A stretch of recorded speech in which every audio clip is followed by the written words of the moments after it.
নমস্কার। দৈনন্দিন কথায় আমি বাবুয়া মাইতি।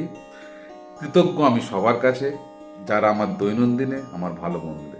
নতুন সকাল, নতুন সুযোগ। ঈশ্বর সবার মঙ্গল করুন, সবার খুব ভালো হোক। সকালবেলা ঈশপের একটা সুন্দর গল্পের কথা মাথায় এলো বা মনে পড়ে গেল। এক গাধা ও তার ব্যবসায়ী মালিক। তো ব্যবসায়ী মালিকের নুনের ব্যবসা ছিল বিভিন্ন জায়গায়। গাধার পিঠে করে নুনের বস্তা বোঝাই করে তিনি নিয়ে যেতেন। যাত্রাপথে এক হাঁটু জলা নদী ছিল। গাধা চালাকি করে প্রত্যেক দিনই হাঁটু জলা নদীতে পিঠটা ডুবিয়ে নিয়ে কিছুটা নুন জলের মধ্যে গলিয়ে বের করে দিত, যাতে পিঠের ভারটা কমে। তো এরকম ভাবেই ব্যবসায় লস হয়। ব্যবসায়ী ভাবলেন যে এভাবে তো ব্যবসা চালানো যায় না, তাহলে তুলোর ব্যবসা করি। ব্যবসায়ী গাধার পিঠে তুলো চাপিয়ে দিলেন।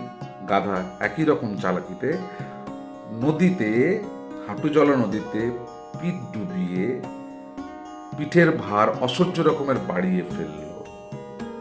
আমাদের জীবনটাও কিন্তু একই রকম। আমাদের জীবনে ভালো থাকা মন্দ থাকা সবকিছুর পেছনে যদি আমরা দেখি রুট কজে যাই, তাহলে কিন্তু একটাই কারণ, সেটা হচ্ছে এক্সপেকটেশন, যার বাংলা করলে তার মানে প্রত্যাশা।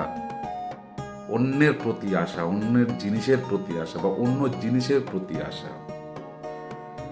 তো এই প্রত্যাশা মানুষের জীবনে যদি ভালো মন্দ থাকার একটা বড় কারণ হয়ে দাঁড়ায়, তাহলে ভালো থাকাটা কি বাঞ্ছনীয় নয়? আমরা যদি নিজের ক্ষমতার উপর বিশ্বাস রেখে নিজের শ্রমটা দিই এবং নিজের প্রতি আশা রাখি যে আমি পারবো, ফলের উপর না, তাহলে কি সেটা বুদ্ধিমানের কাজ হবে না? প্রত্যাশা করে যদি আমাদের কষ্টটা বাড়ে, সেটা কি ঠিক? কি করব, কি করবেন ভেবে দেখুন। সবাই ভালো থাকুন। নমস্কার।